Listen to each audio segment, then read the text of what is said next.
Olá, amigos do canal Medicamentos, Saúde e Doença. Hoje nós vamos falar sobre o último episódio de hipertensão arterial sistêmica. Nós vamos falar sobre uso de medicamentos. Antes de começar, eu queria dizer que esse episódio ele é basicamente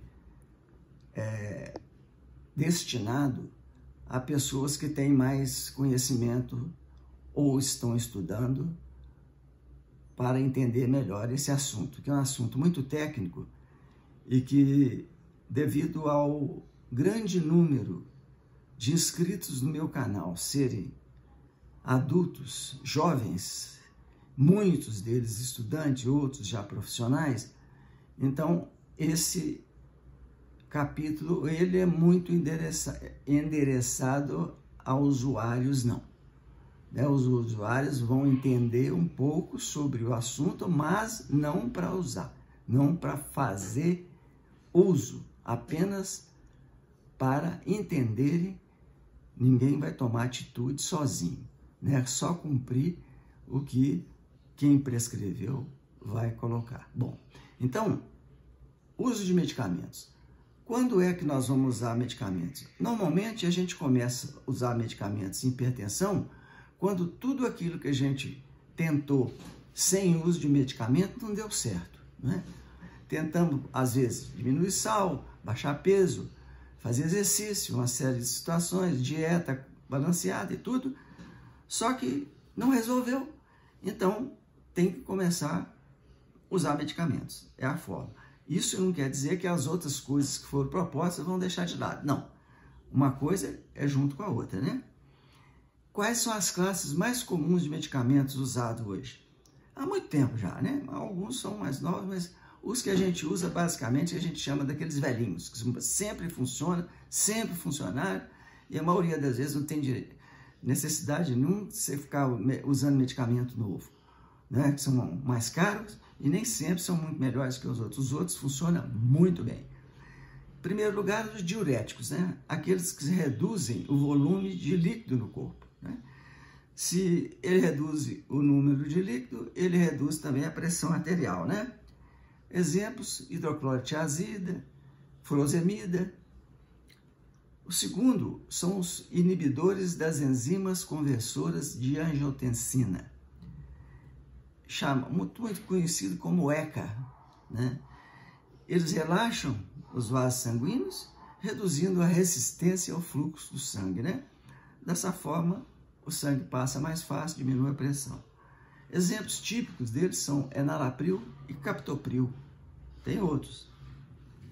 Bloqueadores dos receptores da angiotensina 2.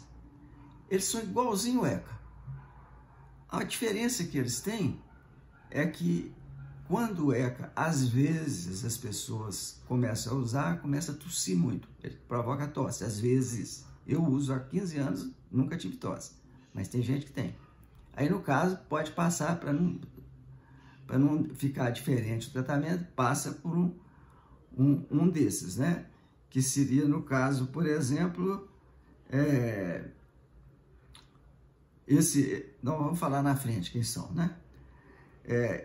Então, os bloqueadores, a pessoa com eles não tem tosse, tá? Aí, em seguida, vem os bloqueadores do canal de cálcio. Esses bloqueadores, ele relaxa, né, os músculos da parede do sangue, tá? E relaxando os músculos da parede, é claro que o sangue passa mais fácil. Alguns exemplos são nifedipino, amlodipino e outros pinos por aí. Beta-bloqueadores reduzem a frequência cardíaca. Quer dizer, o coração está batendo muito, passa a bater dentro da normalidade, não é pouco, não, dentro da normalidade. Então, propanolol, atenolol são exemplos, né? Existem outros medicamentos, como vasodilatadores, angiotensina, antagonista da aldosterona, enfim, tem vários, mas esses são os principais. Agora, o que é importante é a escolha do medicamento ou a combinação de medicamentos, depende de características do paciente. O médico, na hora que ele for examinar o paciente hipertenso, como já falamos antes, ele vai olhar tudo que está teoricamente sendo responsável por aquela situação, e depois de fazer todos os estudos, tentar as formas não farmacológicas e começar a forma farmacológica, ele tem que olhar quem é que o indivíduo que ele vai tratar. Então, quem é esse indivíduo que ele vai tratar? Ele tem que olhar, por exemplo, a idade. Muito importante. Raça. Gente, a raça negra, ela tem um problema genético que tem que ser tratada diferente da raça branca. Comorbidades. Se a pessoa tem outra doença crônica, por exemplo, um diabetes, uma insuficiência renal, e uma outra situação, gravidez, né? A partir do momento que a pessoa começa a tratar, ela começa a tomar um medicamento e tem que voltar no médico de determinado período para saber se está funcionando, né? Às vezes precisa de aumentar a dose, diminuir a dose, trocar, enfim. Isso é um assunto que é um processo. Não é de uma vez só, vai embora, não. Tem que voltar, enfim. É um processo. Nos centros de saúde, bem organizados, a gente se faz isso muito bem, né? Bom, algumas considerações a gente tem que falar sobre esses medicamentos, né? Que nós já falamos como é que eles funcionam, mas na hora de tratar você tem que olhar, como eu falei, vasculhar o conteúdo do paciente todo para saber como é que se encaixa e como o medicamento vai encaixar no tratamento dele. Primeiro, avaliar se o paciente tem multimorbidades, quer dizer, se ele tem mais doença a não ser aquela, né? E se tem quais, porque isso considera-se também uma devida interação em medicamento, que às vezes ele já está usando. O idoso, por exemplo, toma muito medicamento, a maioria das vezes, né?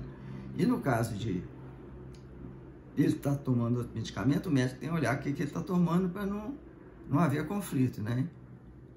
Bom, em paciente de origem negra, por exemplo, a princípio, escolher o inibidor da ECA, ao invés do BRA, sabe? Não usar inibidor da ECA junto com o BRA, bloqueadores dos receptores. Não usar junto, porque os dois são iguais, não tem sentido usar junto. Se o bloqueador dos canais do cálcio não for tolerado, devido a provocar edema é inchaço, né, gente? Escolher um diurético tiazídico, como, por exemplo, a hidroclorotiazida, né? Quando há uma hipertensão sistólica isolada, quer dizer, a pressão alta, é só ela que sobe, a outra não sobe, né? A diastólica não sobe, você trata como se fosse as duas subindo, não tem diferença. Hipertensão em pacientes com 55 anos ou mais, não diabéticos, e negros de qualquer idade sem diabetes, iniciar com um bloqueador dos canais de cálcio. Se necessário, adicionar um inibidor da ECA, um BRA ou um diurético tiazídico. Hipertensão em diabetes, você tem que tratar para evitar complicações macro ou microvasculares. Por exemplo, em diabético tipo 1, iniciar com inibidor da ECA. Somente usado de outra classe se as reações são muito significativas. Do contrário, é inibidor da ECA, que é o mais usado. No caso de haver um problema de reação adversa significativa, usar beta-bloqueador ou tiazídico em dose baixa, pode ser associado, ou bloqueadores de ação prolongada, né? Aqueles que vão fazendo efeito devagarinho. Às vezes o mesmo medicamento, quando você toma de efeito rápido, ele é muito diferente do mesmo medicamento que faz devagar, tá? Bom, nós já vimos alguns casos aqui, vamos ver outros. No caso de diabetes tipo 2, né? usar o mesmo modelo de tratamento de adultos e negros, que nós já falamos para trás. Quando for hipertensão em doença renal, aí já não é com a gente aqui, é o especialista, tá? O nefrologista que tem que olhar, cuidar, porque ele tem que ver a situação do paciente, o que ele vai fazer. Outra situação também que é delicada é a hipertensão na gravidez, né? Deve tomar aspirina, no caso, em dose baixa, a partir da 12ª semana, até o parto, para evitar problema de eclâmpsia, por exemplo. Outros medicamentos deveriam ser avaliados pelo prescritor. Logo, existem muitos medicamentos, muitas formas de usar, para determinados tipos de pessoas e se tem ou não tem doença, né? Isso é um assunto, a princípio, para o cardiologista fazer aquela base dele e depois o clínico, outros, o enfermeiro, pode continuar seguindo, apenas se houver alguma intercorrência, voltar no cardiologista. Mas, a princípio, ele faz, toca para frente e não tem problema se as pessoas forem bem orientadas. O importante é isso, sabe? Doenças crônicas, a gente tem que orientar o tempo todo, tá? Muito obrigado. Por hoje é só. Se gostou, inscreva no canal. Vamos continuar fazendo os nossos episódios sequentes. Um abraço a todos.